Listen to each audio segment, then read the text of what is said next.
Okay, welcome to the video on refreshing your brain on how to rationalize the denominator. So, here's the deal.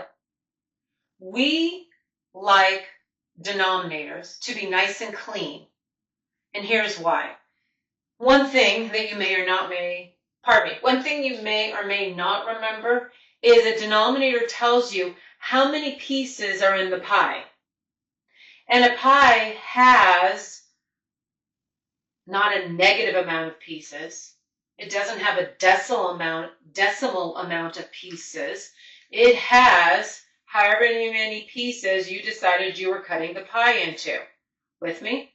So to have a square root in the denominator means that the number of pieces in the pie are a decimal.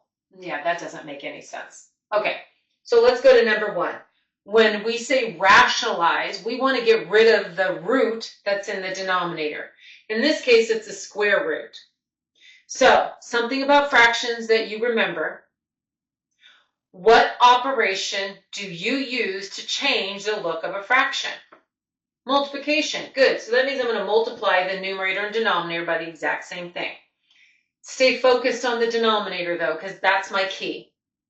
First off, since the denominator has a square root, you can only multiply a square root by another square root. Good. Now, square root means you need how many of a kind? 2.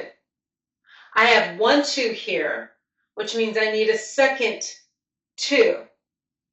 And if I take a look at just the denominator, I would end up with the square root of 4.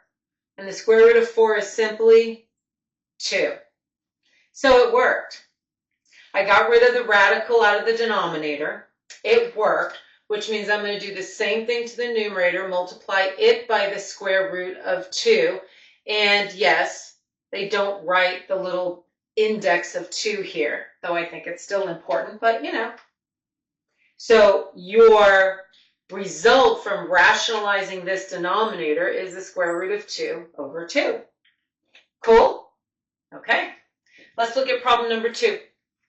So, you're like, the whole thing's under a radical. You're right, the whole thing is under a radical.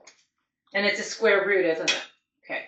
But help me out here. It is a fraction underneath. And what operation do we use to change the look of a fraction? Or, pardon me. It is a fraction underneath, and what's the operation between the numerator and denominator? Division. Good. Is division super glue? Do I have to keep these attached, or can I look at them separately? Good. You can look at them separately, which means technically I could rewrite this as the square root of 5 over the square root of z. So I can see clearer how to rationalize the denominator. So, since this is a square root, you're going to have to multiply the denominator by a square root. And square root means you need 2 of a kind, so I need another z. So all I'm going to do is test my denominator first to make sure it worked. So this becomes the square root of z to the power of 2. And the square root of z to the power of 2 is z. Good. Since it worked for the denominator, I'm going to multiply it to the numerator. Mind you, that's also a square root, right? Okay.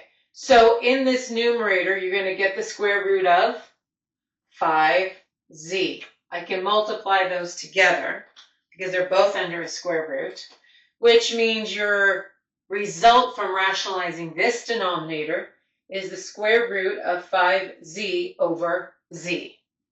Cool? All right, let's look at number 3 here. Now, yeah, there's another square root on the bottom. So you're like, well, let's just do the same thing. And I'm agreeing with you, except I want to work smarter, not harder. 2 was prime. Z, well, z is just z, right?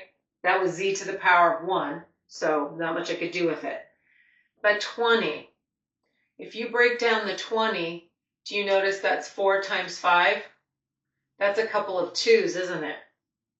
Which technically means the square root of 20 is 4 times 5, which, if you break it down even further, because you can separate it, that's 2 square root of 5.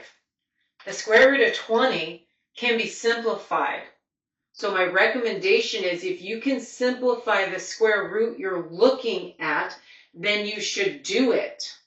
Because now you are multiplying still by a square root to rationalize it, but you're not multiplying by a square root of 20. You're multiplying by the square root of 5.